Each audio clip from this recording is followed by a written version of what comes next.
এলাকার যে মানুষগুলো আছে চোর হোক ডাকাত হোক, আমি কিন্তু তাকে কিন্তু খারাপ নজরে দেখিনি।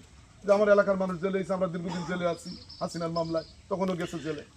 আমি ওর আমার গায়ের একটা গেঞ্জি দিয়ে আমি ওর বাড়ি পাঠাই দিচ্ছি। ওর মাইরি মানে ঠান্ডা করে ফেলছিল, মানে মাইরি। তুই যেদিন ভোট হইছে ওই শামসুদের দোকানের সামনে তুই ফোন দেখতে যার বলছিস মির্জা আব্বাস ফেল, তারেক রহমান ফেল, এ নিউজ আমাকে কাজা সাক্ষাৎকার দিয়েছে, তোর সাক্ষাৎকার আছে। যেই বলুক তুই বলেছিস, তুই তো দল করিসনি, আইডি কার্ড নিছিস, তুই টাকা নিছিস 100 করে, তুই আইডি কার্ড নিছিস আবার টাকাও নিছিস 100 করে, কারণ তুই তো দলের কেউ না, তুই তো দলের কেউ না, তুই এ কাজ করবি কেন? তুই কি দলের কেউ? ভাই তুই তো দলের কেউ না, তুই এ কাজ করবি কে? মানে বাপেসি বাল পাগলি দুঃখতা চিরকাল জানিস, সামনগর কাল গ্রেফতার করাইছে এক মহিলার 100 টাকা কিনেছ, তুই জানিস? তুই একা লোকের মাথা বিক্রি করে খাবি, তোর অভাব বলি এ কাজ করবি কে? হ্যাঁ, এ কাজ করবি কে? তুই এ কাজ করবি কে? তুই যেদিন ভোট হয়েছে বলেছিস মির্জা ফখরুল শেষ, তারেক রহমান শেষ, এ বলেছিস প্রমাণ সওয়াজ চার দোকানের সামনে, তোর কিচ্ছু বলিনি আমরা। কারণ অভাব আছে, কাজ করি খাবি, মাঠে ঘাটে দালালি করে খাবি নি, তো দালালি করে খাবি নি, তোর বিরুদ্ধে অনেক অভিযোগ।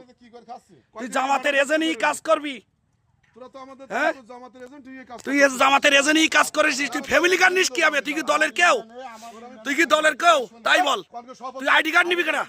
হ্যাঁ হ্যাঁ আজি মাস্টার কি নাই? তুই কি কোনো সদস্য দলের? তুই করেছিস জামাত গুপ্তচর, তুই এখন বিএমপির নামে দুর্নাম করছিস, ফ্যামিলি কার্ডের কার্ড জোগাড় করছিস, ফ্যামিলি কার্ডের কার্ড জোগাড় করছিস, তুই টাকা নিচ্ছিস, এ কাজ করছিস কেন? তুই তোর কি অর্ডার দিছে? এটা প্রশাসনের দায়িত্ব। 14টা উপজেলা আইছে, সাতক্ষীরা জেলা এখন আসেনি, তুই কার্ড নিবার কিনা? আমরা তো সাহস পাইনি, প্রত্যেক দিন বাড়ি 10 জন 12 জন মহিলা যাচ্ছে, আমরা বুঝ দিচ্ছি যে হলি তোমাদের জানাবো পরে, এখনো দেয়নি। তারেক রহমান বাংলাদেশের প্রধানমন্ত্রী ট্রাই করছে 14টা উপজেলা সাতক্ষীরা জেলা এখনো দেয়নি, দিলি সংবাদ পাওয়া। তুই আন্দাজ আইডি কার্ড নিস কি? তুই কি দলের কেউ? হ্যাঁ তুই নিতে আইছিস, তুই এ কাজ করিস কেন? তোর ওখানে পুলিশই দিতে পারি, তোর যৌথ বাহিনীর হাতে তুই দিতে পারি, তোর জানিস? তুই আইডি কার্ড নিবি, কত বড় হয়ে গেছিস তুই ফ্যামিলি কার্ডের নাম করে আইডি কার্ড নিবি, টাকা নিবি, মগের মূল্য মনে করেছি নাই? এখন তুই মানুষের সুযোগ দে, গরিব মানুষের কাছ থেকে টাকা নিবি। তুই জানিস ফেসবুক দেখে যাই তোর বলি, ফেসবুকে তোর বলিছে আইডি কার্ড নিতি, ফেসবুকে তোর বলিছে? তুই কি কোনো দায়িত্বশীল? ইউনিয়ন মেম্বার সভাপতি সেক্রেটারি আছে, হ্যাঁ তুই দায়িত্বশীল?